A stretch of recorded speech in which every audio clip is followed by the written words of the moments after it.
your characters in the show form this sort of comedic duo who delivers this amazing irony.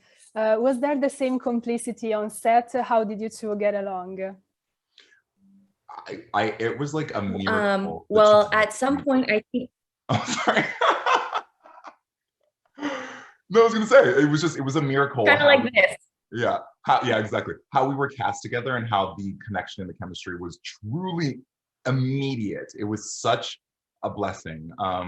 I think that I spent the most amount of time on and off set with Mapuana, so we really got to know each other on a personal level. But there's just an immediate sense of safety with one another.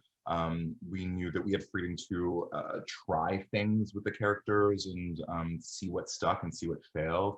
I think that's the foundation of building something interesting and worthwhile, is when you can explore the nuance of it and kind of figure out what works. But for the most part, truly the chemistry was just there.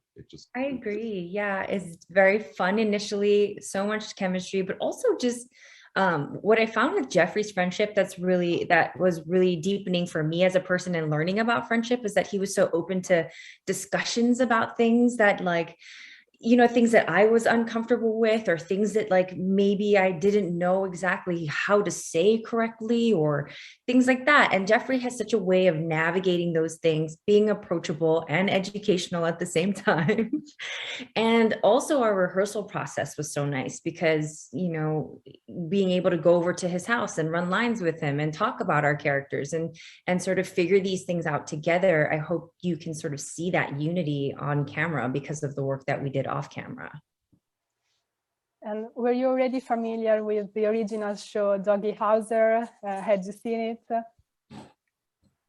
Yes, we both were watching it. We watched it as kids, and then we were sort of rediscovering it as we were doing the show, which was so much fun to see the parallels and then how we were doing things a little differently. So hopefully you'll get to see a bunch of the Easter eggs of the tributes that we pay to the original show as well. Jeffrey, you want to add something? Yeah, I have been a huge Neil Patrick Harris fan from the beginning of his career with Doogie Howser all the way through to present day. I think that the show made such an impact on a generation. It was like the TV show that all of our family sat around the television and watched when it aired when I was a kid. And it was, I think there's just something really special about bringing this project back to life at this point in time, and the fact that it's being told from a female perspective. The show really is about female empowerment as much as it's a coming of age story about a 16-year-old girl. I think that anybody from any generation can watch the show and relate to it in some capacity. In the show, we see also a lot of Hawaiian culture, which maybe people not know very well, and it's also something that we don't usually see on TV or at the cinema. So do you think shows like this can also help people learn about new cultures like the Hawaiian culture? Yes, that's what I love so much about this show, is because sometimes with movies in the past or things that have had Hawaii as it's sort of more of a backdrop than it is the actual world. So you'll get to see family dynamics that happen in Hawaii. You'll get to see the food that we eat and some of the words that, you know, we have our own dialect there. So people will slowly start to get to learn that as well. And so I'm so excited personally to be able to bring my culture to to the whole world in this fashion, in this capacity. Yeah. I have one last question for you both. If you had to choose a song to describe your characters, what would it be? That's a great question. That is such a great question, Ileana.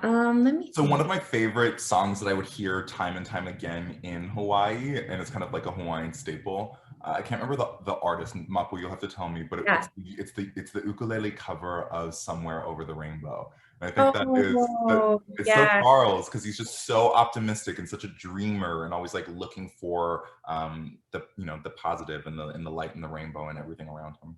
Yes, that's the Israel Kamaka Viva Ole rendition. Thank you. I think Noelani's song would be a song called Hene Hene Koaka, which is a Hawaiian song that kind of talks about sort of flirting on the train with a person and sort of getting to hang out and go around town and like eat stew and like hang out with their friends. And I feel like that's the most appropriate song for Noelani. So unfortunately, it's not a huge international hit yet, Ileana, but if you look it up, I'm sure you could have a listen to it.